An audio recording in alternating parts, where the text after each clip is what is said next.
Anyway, Laura Dodsworth is here. Laura, very, very good afternoon. Very good evening, I should say to you. Good evening. It sounds like the people who drafted that EU gender gobbledygook might have given the House of Lords some advice there on drafting. I know. You see, you can take the UK out of the EU, but can you take the EU out of the UK? Well, can you take it out of the House of Lords? I don't think so. I don't think there's anybody in the House of Lords that actually voted to leave the European Union. I don't think anybody is in there doing that. But anyway, we'll bring you whatever that means with Alicia Fitzgerald, our political correspondent, coming up a little bit later on. But it would seem as though the second reading has happened, and so now it will either go back to the House of Commons and nothing will happen, or it will sit there for another few weeks and nothing will happen. So overall, nothing will happen. What a legacy for this government. What a colossal waste of energy, time, money spent on a dead cat. Yeah, it really is. And now they've got another dead cat with a vaping story as well, which is... I like this one. You like the vaping? I do. Well, you've got teenage sons, I've got two teenage sons, Would it be wise to ask you whether they vape or not? Because I spoke to mine... What do you think? Well, probably yes. I mean, I spoke to mine who have done and sometimes don't really much anymore. They both said to me, look, you're not really supposed to get them if you're under 18, but we know how to. So if you need to get a vape to smoke under 18, you can. You know, I wrote about this on my Substack just a few weeks ago. It's not just vapes, but there are loads of shops near us that are well known among the local youth for selling vapes underage. You know, your bottle of Captain Morgan's rum or individual cigarettes. Strongbow cider or something like that. Other brands are available, obviously. All of these rules are being flexed. So this is only going to solve part of the problem. But I do take issue specifically with the vapes. Now, I know you and I wouldn't normally be champions for the nanny state, would we? But these disposable vapes were designed entirely for children, let's be honest. Look at the array of the colours, the flavours. They think they're cool. You know, at the train station today, I saw two lads, obviously bunking off school, they couldn't have been more than 13, with those disposable vapes. I would like And it's younger children as well that the problem is aimed at, because the older kids don't want the younger kids' ones, they want the older ones, don't they? So you're actually looking at 13, 14 as opposed to 16, 17. By that time, they're big tobaccos. I was going to use a word I shouldn't use on air, probably. We're right. Lifelong customers, should we say. Yes. They're big tobacco's lifelong customers by the time they got started on those bubblegum flavour. Although, bizarrely, people are saying to me that those who are against this particular bill, if in fact they introduce the idea that people can't vape, they will go back to cigarettes. So there is that danger as well. Even though supposedly, you know, cigarettes are expensive, you can get them on the black market. You know, there's all kinds of conversations we can have about it. But let's talk about something even more interesting than the vaping conversation, and that is the pillar of whatever it is in London Bridge Station. It's very close to where we work here. It's not just a London-centric story, but it's created a huge row between some people in the gay community who think it's over the top and ridiculous, other people who work for the railway who seem to think it's the right thing to do. Basically, it's a pillar in London Bridge Station that's been covered in flags, isn't it? Have you got a picture of it? We have, there it is. I went to see it in real life today. It certainly is a kaleidoscope of something. Yes. I mean, it's a statement, how isn't many it? flags It's a very... are we talking about? Well, I don't think you could count. I'm not sure you're supposed to. You're just supposed to be overawed with the... I mean, look, the classical world gave us the Doric column, the Ionic column, the Corinthian column, and you can see beautiful examples of these in buildings we still visit today, you know, the Parthenon in Athens, the portico of the Pantheon in Rome. I used to go to a cinema in Golders Green called the Ionic when I was a kid, and it actually had Ionic pillars. Of course it did, because they're beautiful. And Network Rail has given us the imbecilic column. I mean, I went round it, and there was a railway guy there, and I said, how are you supposed to know what the different flags are? And he pointed out there's a QR code. I hadn't seen the small black and white QR code because I was almost blinded by all the rainbows. So you put your phone against that, and then it tells you everything about it. It'll tell you what they are. But what if you haven't got the wherewithal to get a QR code onto your phone? Like, for example, many people who don't travel with a smartphone. Do you know, the ironic thing is they say that this is supposed to reduce confusion about gender identity. Mike, I have never been so confused because I don't know what they all mean. I do know it's this kind of...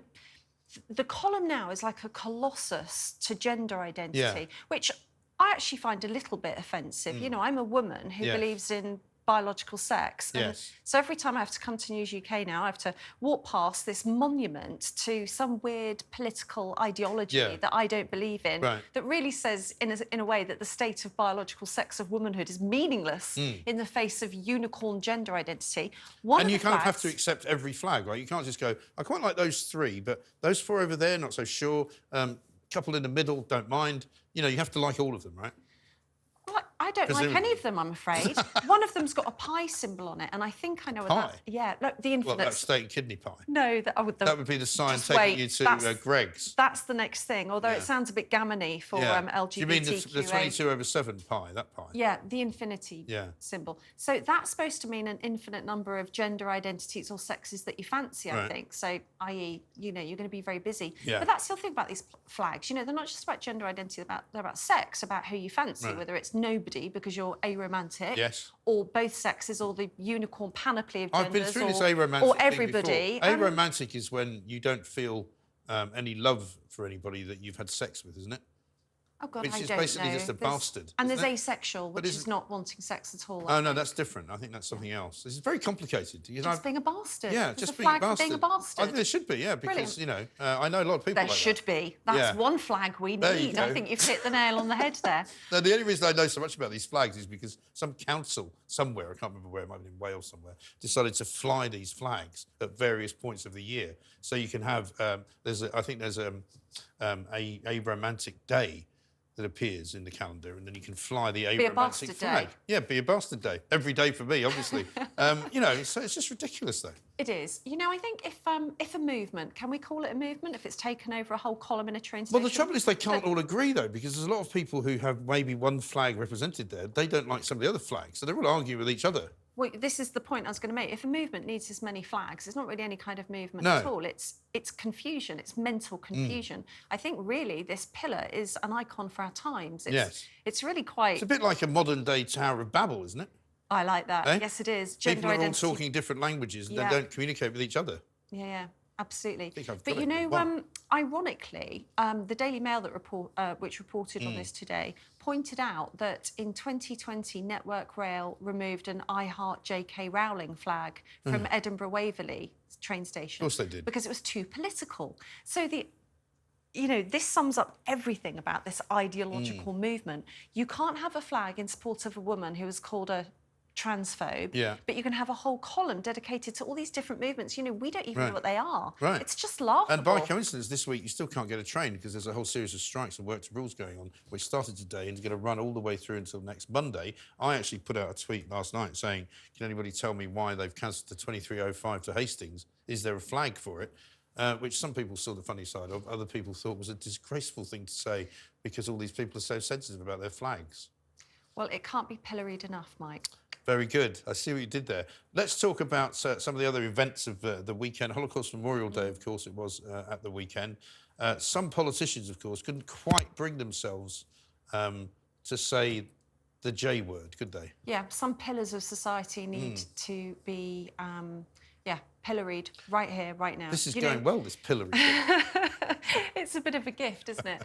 I think what's really... Do you remember that game Taboo? There's a card game whereby you had to convey a word's meaning to the other players in the game, but without using certain words. And for me, watching certain high-profile public figures supposedly commemorate International Holocaust Memorial Day was like watching that game called Taboo being played. It's like watch them commemorate International Holocaust Memorial Day through tight lips, clenched jaws, eyes cast down, while refusing to use the words Jew and Jewish and, God forbid, anti-Semitism. Now, the word genocide itself was created in the wake of the Second World War to describe what happened.